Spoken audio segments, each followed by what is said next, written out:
Hi, it's Adam Sandman here, and you might remember me from Tipsy testing. So I'm going to be showing you how to make an awesome cocktail that you can make at home. It's called a Monte Carlo.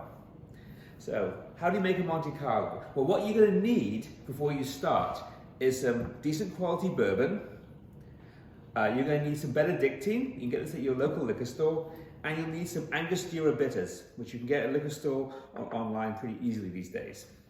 You're also going to need a cocktail or martini glass, a cocktail shaker full of ice. You could probably use 2 pint glasses up and put them together if you don't own one, but a cocktail shaker is good if you have one. And then for decoration, but not essential, we're going to have 3 maraschino cherries and a toothpick to put them together, which will look like this. So let's go ahead and make one. So what we'll do first of all is do the decoration. I always do this first because it's the last thing you want to do. You've got the drink all mixed, ready to go. So do it first, so that way it's out the way. Just get your toothpick and carefully thread through the 3 maraschino cherries. If you're used to making a martini, you'll have done the same thing with olives. But for this drink, you want something fruity and sweet. So that looks pretty nice in the bottom of the glass.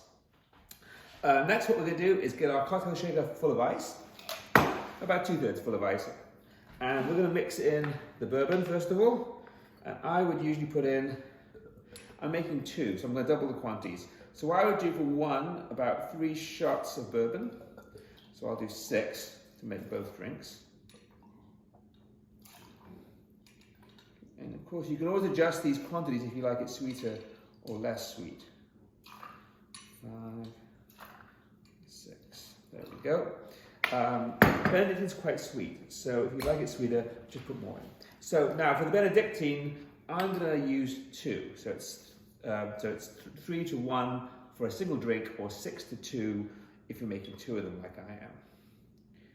If you don't like it as sweet and you like whiskey, you could cut back on this a bit. Okay, so we've made our Benedictine and bourbon, and then for the pièce de résistance, you have to have some Angostura bitters. And you just go shake some of those in like that. I hope you don't spill any like I did. And then put the lid on.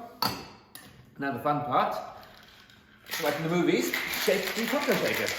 And you're doing this to break up some of the ice and put that into the drink. Makes the drink colder. It also dilutes the drink. Because actually, the only mixer you have is the ice. Because this is alcoholic, even this is. So it's good to have some ice in it. Once it's nice and shaken up, you can then pour this into your glass.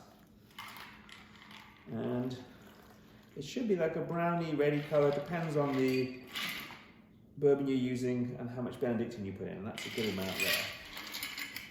And voila, you now have a Monte Carlo. Cheers.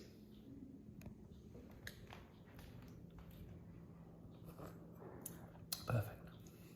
Enjoy.